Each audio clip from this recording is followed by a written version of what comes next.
नहमदु व नसल्ली अला रसूलिहिल करीम अम्मा बाद फ़अऊज़ु बिल्लाहि मिनश शैतानिर रजीम बिस्मिल्लाहिर रहमानिर रहीम रब्बि इश्रह ली सदरी व यस्सिर ली अमरी वहलुल उक़दतम मिन लिसानी यफ़क़हू क़ौली रब्बना ज़िदना इल्मा अल्लाहुम्मा फ़क़्क़िहना फ़िद्दीन अल्लाहुम्मा इन्नी अस्अलुका इल्मन नाफ़िआ व अमलन मुतक़ब्बला व रिज़्क़न तय्यिबा. Now today's lesson is going to be from ayat number 149 to 153, Surah Al-Baqarah. We see that we've been talking about the change of Qibla, the direction for the prayers.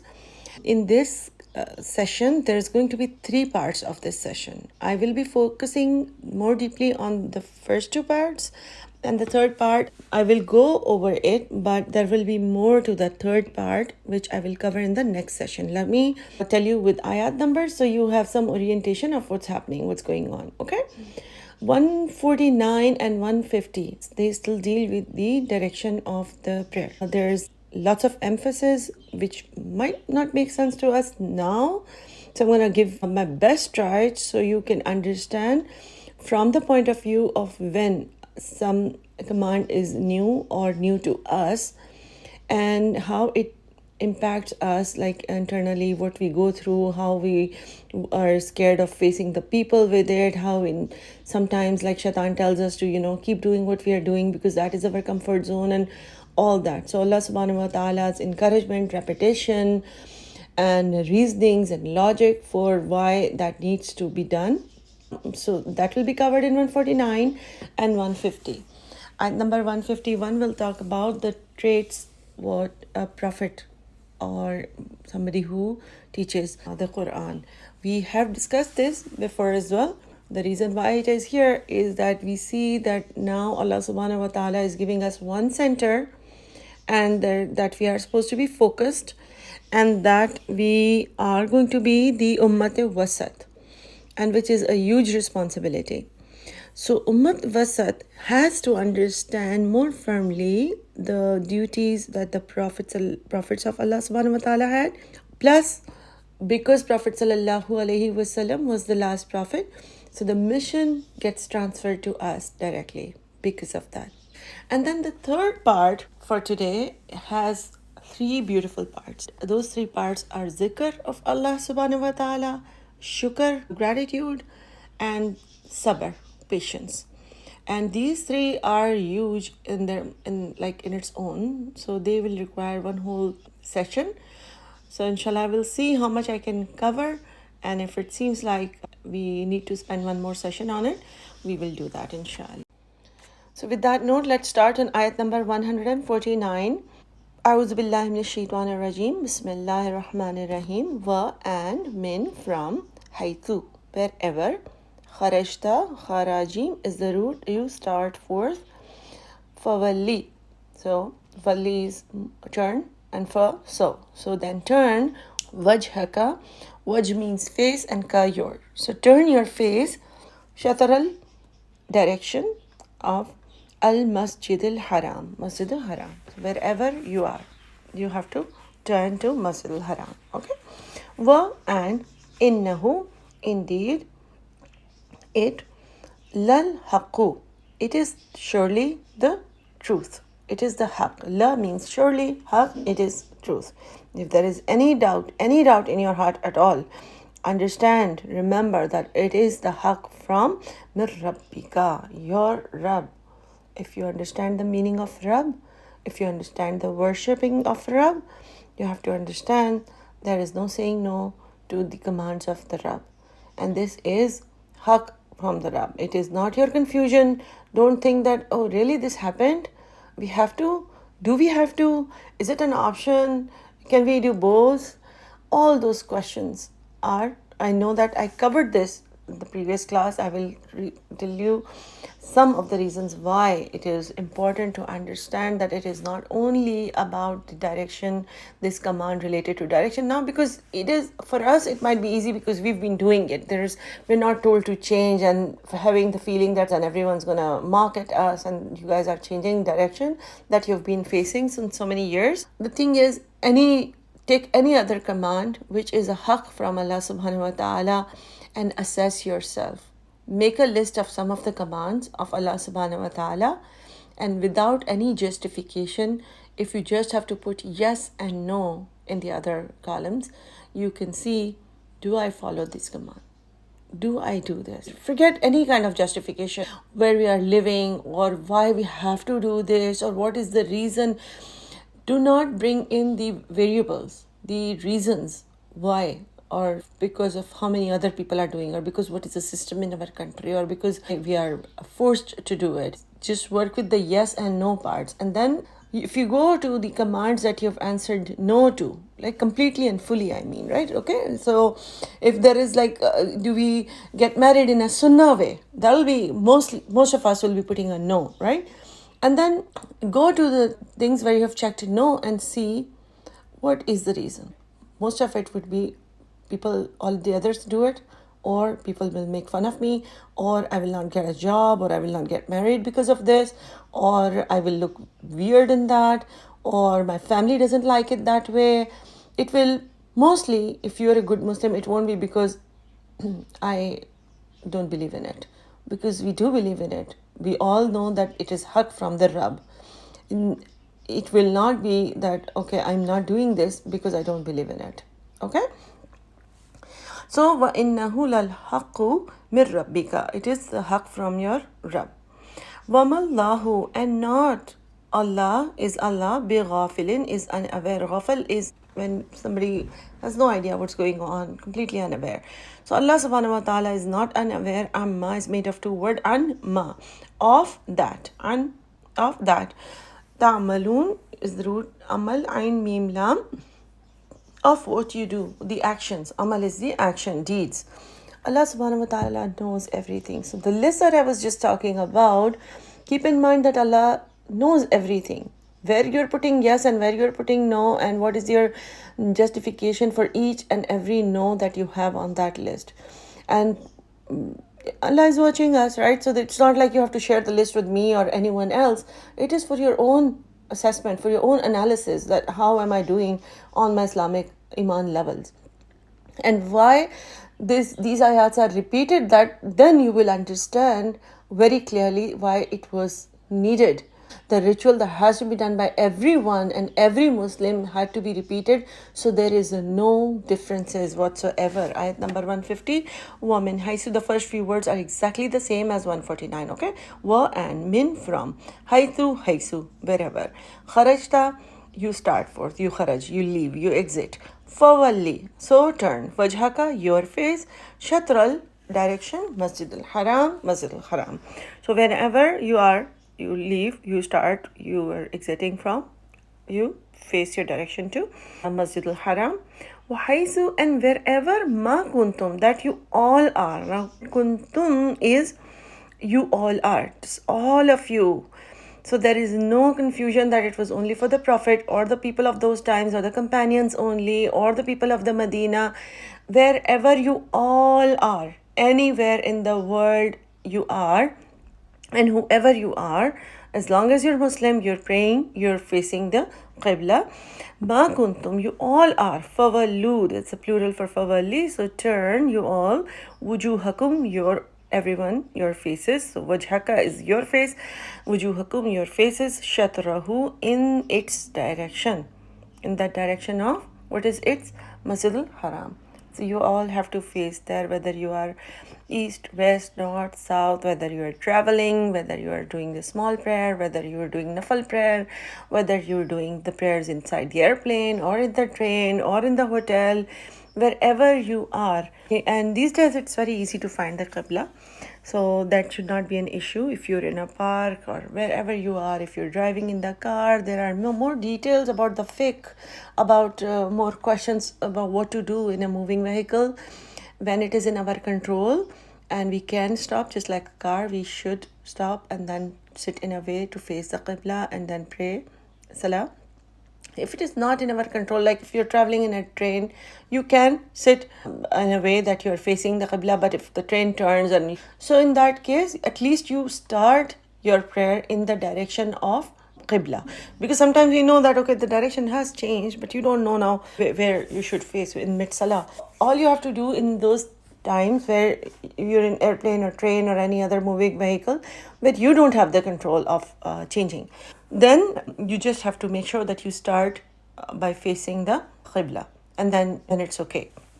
Li, now Allah is saying, telling us a reason. Li, so Allah, an, la.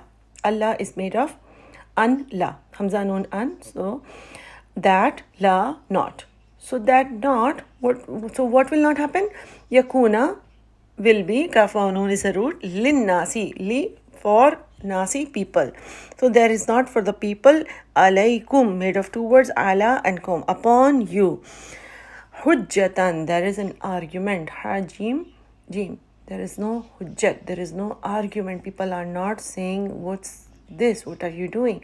If you all will face the same direction, it will not only have, you will all have the same center, which helps in the unity, focus, and all those things, but also it will avoid people to come and argue with you. There's a lot of confusion in Islam and stuff. So this facing Qibla was something that was really important. Allah subhanahu wa ta'ala has made sure that we understand that it is going to create hujjah, arguments, that people cannot break you. You are all united. You are just all Muslims do this. Illa except allazina zalamu, those who are zalim. People seem to accept things that is done by everyone unanimously. So if we all Muslims would be facing the same Qibla, there will be less chance that anyone will still want to argue or make fun or do anything. Even if they do, it will just die down. The phase will go away after some time, because they will see everyone is doing it. So that is justification enough for them to just stop talking about it. Except for, Allah subhanahu wa ta'ala says, except for those people who are zalim. So people who are zalimun, who want to do zulm, they will still keep teasing you. They will still keep asking you weird questions. And those kinds of people are available all the time. Not just for facing Qibla or anything. They will have weird questions to ask. So why do you have to cover? No, how come the men are not supposed to cover? I mean, this is a question that has been asked since day one. And they people keep asking this, and they think that, okay, they came up with something suddenly, such a smart idea that, oh, I will stump them by asking that, okay, if the girls are supposed to cover, then why are boys not supposed to cover? That's not fair, right? Why are they also not supposed to do the same thing? This is the command of Allah subhanahu wa ta'ala. Imagine how much more united we would have been if all women would be doing the same thing. It is our weakness, if it is our weakness of wanting to look better or wanting our insecurities, all those things, that we are divided in 2 or 3 different types of people who would cover partially, or who would cover this much, or who would not cover, or who would be like, my body and whatever I want to do, etc., etc. The point is, when everyone is united with the command of Allah subhanahu wa ta'ala, then that itself becomes an answer to the people who ask the question. If everyone is doing the exact same thing, and the commands of Allah subhanahu wa ta'ala are very clear. This is one example. Another example could be that if all Muslims will avoid riba, like the way it is haqq from Allah subhanahu wa ta'ala, if everyone would stop using interest, then that will be the answer. There will be solutions to it. But if, since half of them, most of them give in to the system, then what happens is, then there is no new system, there is no proper system made as a solution for the Muslims who want to stick to it. There is no way to avoid. And those who still avoid, they are called the extreme Muslims. So besides the hijab and besides the interest, there are many, many more examples where we see that if everyone would be following the Sharia, there will be systems, just like you can see anything that is invented, right? There is a quotation as well. Necessity is the mother of invention, right? We don't make things important enough that it will become the need of the society. It will become necessary to create, to invent a system. We give into the system, we give into the people. Go back and check your list. Wherever you have chosen to write no, that is because of the external forces. It is not because of you yourself. It is only because of others. Whatever others be. Friends, family, potential candidates for you, potential jobs, the government, or Western country, all those things are all external factors. And why do we let the external factors rule us? because this is explained to us through the case study of the change of Qibla. In your list, you can see what is making me not follow this. So I hope that answers the question if you were wondering why this is being repeated. This is just an example of how what people go through. Allah subhanahu wa ta'ala is giving us the example of the earlier companions who went through all this confusion and insecurity and embarrassment and all these things, because these kind of things will come in your mind and we might not want to talk about this, but yes, sometimes Muslims do feel like embarrassed that, oh, why are we not allowed to do this? Why are we not allowed to do this? But Allah is showing us over here that we have to be confident and proud to be of having an identity, and we should think that this is a blessing, as it will be said in the next ayat. So there will be no hujjat, an argument against you, illa allazina zalamu, except for the people who are wrong, who are zalim. They will still keep doing those things, asking the questions and stuff. Minhum, among them. Fala, so do not. So what to do about that small percentage? Allah subhanahu wa ta'ala says how to deal with them. Fala takhshawhum wakhshawni. Khashiniya is fear, but this is a special kind of fear where you know that the other person has some authority. The other person is knowledgeable. The other person is very educated and smart and somebody who's influential. You would be like, oh, if I answer them this, it will seem like our religion is very strict. Even with the good intentions, with the intentions that you want to put our religion in a better way, you would say, oh, well, we have a choice. We can do this or that and stuff. So Allah subhanahu wa ta'ala wants us to be more confident, because we should leave the hidayah part on Allah subhanahu wa ta'ala. We cannot decide that, okay, let me make Islam more friendlier for them. It's not our software that we'll say, okay, it should be more user friendly. Our test, when we are in a dilemma whether to follow this command, even if it looks, okay, very restrictive, or should I just have these people get attracted to Islam? No. Then it is not our duty to choose the way to make it attractive for people. It is upon Allah subhanahu wa ta'ala. We will pass the test only when we will follow that command, because our test is there. What we are spreading Islam is by following it, not by making it flexible for others. So, فَلَا تَخْشَوْهُمْ, so do not fear them. So keep in mind, Allah is your Rabb, they are not your Rabb. Wa and li, so that I utimma, complete, tamim, tamam in Urdu, so that I complete ni'mati, my favor, alaykum, upon you, la'allakum, so that you may tahtadun, hadaliya, so you can be guided. We can see that Allah subhanahu wa ta'ala doesn't say this is a command. Allah said this is a blessing. To have a direction is a blessing upon us, because that shows how strong and united we are. That makes us more confident. We have to change our perspective. We have to see, if we become better and better Muslim, these things will start feeling like blessings instead of like some kind of burdensome command. Then the next ayat talks about, as I told you already, talks about the different traits of a prophet.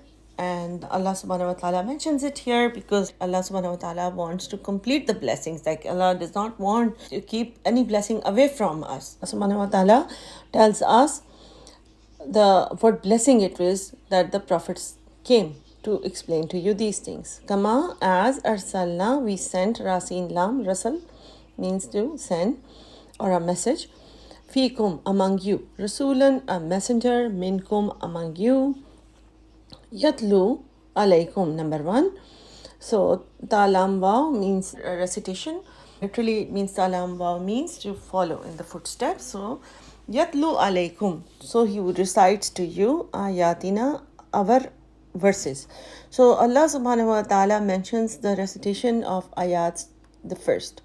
And sometimes people have questions about whether reading Quran or Tajweed is more important, or Tafsir is more important, or Hifz is more important. So it depends on many things, right? Over here we get the answer that the recitation, understanding to read, learning to read is the most important. That's the first step. And also it has its own blessings. So sometimes just reading or having the recitation on has the barakah. Also it keeps, because in these times of fitna, the music has become so much common that replacing with ayat, listening to ayat or recitation is it's not the same. Shaitan is always going to distract you from this, but at least sometimes when we do develop the appetite for it, develop a taste for it. So sometimes you see how a Pakistani kid would the taste for Pakistani food. They would enjoy some other kind of foods as well, but a Chinese person would like just that. Italian person would like after a few days. Okay, we are traveling and we tried those kind of foods and all, but then at the end of the day, person who whatever they've eaten from their childhood, they would want that. Okay, today I want to have that food. So this shows that if you do develop a taste for this from childhood, if the recitation, listening to the recitation, doing the recitation is become part of your life, if it is such a normal part of your life, that then you will have withdrawal if you don't do it, or you will at least you will feel weird if there's music and instead you would want that. Okay, I should listen to this. So even if it's that kind of feeling, it's good because Allah subhanahu wa ta'ala wants us to work with the recitation. And so learning to read is also important. Listening to recitation is also very important because it has its own barakah. It adds barakah in our life. And what were the duties of the Prophet sallallahu alaihi wasallam? And yuzakkikum. So this is like tazkiya. The word tazkiya also comes from there. The root is zai, kaf, waw. Zaku means to purify, to cleanse. So wa yuzakkikum, and he purifies you. Purifies of what? The bad habits, the wrong things that we do, the improvements that we need to have, the things that we should have and things that we should not have in our personalities. And then the third is وَيُعَلِّمُكُمُ الْكِتَابِ, and yu'allimukum, the root is ain lam mim, to ilm, to give you the knowledge, to teach you the kitab, the book. So Allah subhanahu wa ta'ala talks about tafsir over here, the explanation of Quran. So it shows that you have to be able to recite it, to be able to connect with the words.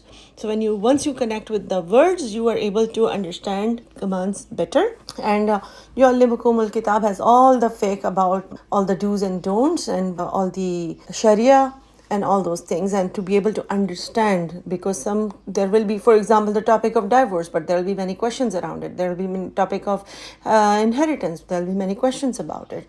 So in the same way, Allah subhanahu wa ta'ala mentions that the third duty of the Prophet is to teach you the book. So not just recite it only in front of you. And then the fourth is hikmah. So hikmah is wisdom. There's a lot of material where different mufassirin have tried to explain what is hikmah. The simplest for this lesson's sake is that give you the wisdom to comprehend things, to analyze things, to be able to read between the lines, to be able to decide sometimes, and to be able to understand the value, importance, the status of things, to be able to put a right thing in the right place. Hikmat is also wisdom in a personality, in basically mannerisms also, the adab, the time management, the money management, all those things. So it is one thing to know that, okay, we have to spend on relatives, but hikmah gives you the opportunity to use your wisdom to be fair within your relatives, not like every relative to be treated same. I'm not saying treating some bad and some good, but sometimes the closer relatives or the needy relatives or who needs more attention and stuff. This is just one example where you can use hikmah, but other reasons, other places for using hikmah. For example, you're supposed to get knowledge. Allah subhanahu wa ta'ala wants Muslims to be educated, but to have the hikmah of what is my field, what kind of, am I a people's person, am I a machine person, am I going to be doing good in this, or how much money do I have that I can do with this degree or that degree, or is it time for getting married, is it time to get educated, all those things, they require hikmah. So do the decisions with advice and suggestions and support from family, that is also hikmah. وَيُعَلِّمُكُمْ, and teaches you, ain lam mim, again the root, what, lam, not, takunu, you were, ta'lamun, you were knowing. So there's many things that we did not know and we learn because of Islam. So Prophet sallallahu alaihi wasallam came and taught them many things, and among those many things were not just things that are mentioned above, but things like what happened to the other prophets also. Those pieces of knowledge as well, like general knowledge sometimes, whichever Allah subhanahu wa ta'ala, because he was human, right? It's not like he knew everything. It's not like he knew math and science and everything, but things that Allah subhanahu wa ta'ala had sent, the knowledge that Allah had sent through him. One example that's coming to mind is that the non-Muslims used to make fun of the Muslims, that, oh, companions, that, so your Prophet also teaches you how to be in the bathroom? And the answer was yes. Prophet sallallahu alaihi wasallam actually taught the Muslims how to use water in the bathroom, or how to use leaves or rock or whatever is needed, depending on when, how, etc. Also many other such things, like how to have your relations with your spouse. So all those things. And now I will only spend a minute or so over the next two ayahs just to give you an idea of how these are connected with our current topic, but I will go over them in detail in the next class, inshallah. So faskuruni askurkum. First, so askuruni, remember me, zikr, zal kafra, do the zikr of me. Askurkum, I will remember you. There's ample ahadith which explain how Allah subhanahu wa ta'ala will remember us when we will remember Allah. And remembering Allah means everything, tasbih and the du'as, and it does not just mean to be on the prayer mat all the time and many hours. It just means everything, whether we are sneezing, leaving the house, eating, drinking, talking to someone, looking at a sunset, every time we are remembering Allah subhanahu wa ta'ala. So there is a direct contact. And then Allah will also remember us, meaning Allah will also honor us, Allah will love us more, Allah will bless us more, Allah will give us higher status, all those things. Washkuruli, and be grateful. Shukr, sheen ka afra, to me. Wala takfurun, and do not be ungrateful. So have gratitude, be grateful every single thing that you use, not just eating food. Sometimes we think we have to be thankful for food and milk, clothes, because we actually have solid du'as for those, that from the sunnah of the Prophet ﷺ, but also for our eyes and nose and things that we can do, for our health, for our life, for our children, any situation that we are in, even the situations which we did not want, which go against our actual plans, because the companions used to be thankful to Allah subhanahu wa ta'ala even when their plans would change, and they would feel strongly about it, because they would say that I'm happier. Umar Raziyallahu anhu said that I'm happier because that was the plan that I made for myself. This is the plan that Allah made for me. So it's like, it feels more, I feel honored that Allah decided to change it for me. It does not seem very favorable, but if Allah has made that plan for me, so it is more important, more near to me. Wala takfurun, kufr does not just mean disbelief. Kufr also means being ungrateful. One direct meaning is that if you are not grateful to Allah subhanahu wa ta'ala, you are denying the blessing. So that is the kufr. And then 153 is the third piece, which is, these three are very beautiful pieces of a Muslim: zikr, shukr, and the sabr. Ya ayyuhal lazina amanu, people who you believe, astainu bis sabri was salat, so do seek help with the sabr and the salat. So whenever you are in a difficult situation, make sure that you do lots of salah. Also sabr, have sabr. Don't be impatient with your du'as. We've discussed this ayat before. So inna allaha ma'as sabirin, and Allah is with the ones who are patient. So inshallah we will see the connection over here is that we see that Allah subhanahu wa ta'ala is giving us the command or the blessing of the qibla, and then Allah subhanahu wa ta'ala tells us the responsibility along with this strength and unity and togetherness and everyone doing the same thing. So it gives you more power to be able to follow through with the mission of Prophet sallallahu alaihi wasallam. And Allah reminds us the mission of the Prophet were to do the tilawat, and to do the purification, and do the tafsir or explanation, and then do the teaching the wisdom, and also to teach other things that are part of the religion, the stories of the prophets and the stories of the companions and all those things.